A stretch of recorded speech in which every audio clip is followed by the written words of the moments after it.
తన పనిని మాకు అప్పగించి తన పనిని చేయించుకుంటున్న ఆ ప్రభు అని యేసుక్రీస్తు వారికి కోట్లాది కృతజ్ఞత స్తుతి స్తోత్రములు చెల్లిస్తా ఉన్నాం. ప్రభువును మన రక్షకుడైన యేసుక్రీస్తు వారి నామములో దేవుని సంఘమై ఉన్న మీ అందరూ కూడా హృదయపూర్వక వందనాలు చెల్లిస్తా ఉన్నాం. దేవుడు కొద్ది సంవత్సరముల నుంచే తన సేవకు పిలుచుకుని ఆయన తన యొక్క సంఘములో వాక్యాన్ని బోధించుటకును అనేక చోట్ల వాక్యము బోధించుటకును తండ్రి చిత్తము జరిగించిన గ్రేట్ సన్ మానవ కుటుంబము అవమానంతో తలదించుకుంటే తల ఎత్తుకు నిలబడ చేసిన the real hero Jesus Christ, నజరేయుడైన యేసుక్రీస్తు. దేవుడు కృప చూపించి తన సేవలో నన్ను, నా భార్యను, నా బిడ్డలను నీలాంటి దేవుడు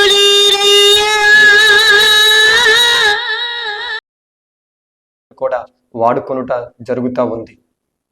సంఘంలో వాక్యం చెప్పుట, అనేక చోట సభల్లోను కూడికల్లోను కూడా వాక్యం చెప్పుట, సృష్టికర్తకు కృతజ్ఞత చెల్లించిన ఏకైక జాతి మానవ. క్రీస్తుని ఎరగని అన్య జనాంగం దగ్గరికి, నా తోటి భారతీయుల దగ్గరికి వెళ్ళి వారికి క్రీస్తుని పరిచయం చేసే శుభవార్త వారికి తెలియజేయ, మానవాళి మీద ఉన్న పాపపు బురదను శుద్ధీకరించిన ఏకైక దేవుడు తన రక్తం చేత ప్రభువు అయిన యేసుక్రీస్తు వారు దేవునికి. ఇలాగా పేదవారి మధ్యన దేవుని ప్రేమను పంచుకోవడం, పేదవారికి సహాయం చేయడం, ఇలా అనేకమైన దేవుడు తన పరిచర్యలో వాడుకుంటా ఉన్నాడు. ఇంకా ఈ పరిచర్యలు విస్తృతంగా జరగాలని, ఇంకా బాగా జరగాలని మీ అందరూ కూడా ప్రార్థన చేయాలి. కాబట్టి దీనిలో భాగంగానే ఈ ఆన్లైన్ సువార్త కూడా మేము ప్రారంభిస్తున్నాం. మై గాడ్ హౌస్ అని యొక్క మినిస్ట్రీస్ ద్వారా కూడా మేము ఆన్లైన్ పరిచర్య కూడా చెయ్యాలి. ఇప్పటి నుంచి మేము సంఘముతో కలిసి కూడా అనేక పనులు చేయాలని మేము ఎంతో ఆశిస్తూ ఉన్నాం. దేవుని కృపా దయ ఎల్లప్పుడూ మాకు తోడుగా ఉంది. మీ ప్రార్థన కూడా మాకు అవసరం, కాబట్టి ప్రార్థించమని కోరుతా ఉన్నాం. మై గాడ్ హౌస్, నా దేవుని ఇల్లు.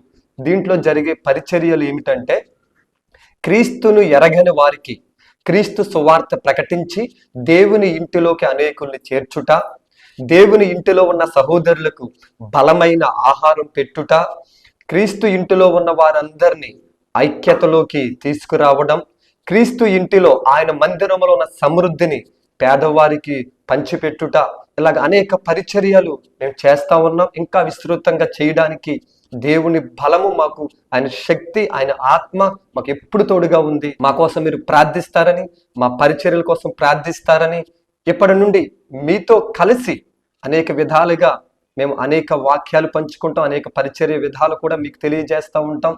మీరు మా కోసం, మా కుటుంబం కోసం, మా పరిచర్యల కోసం ప్రార్థించమని మిమ్మల్ని అందరినీ కూడా కోరుతా ఉన్నాం. దేవుడు మేము దీవించి ఆశీర్వదించును గాక. ఆమేన్.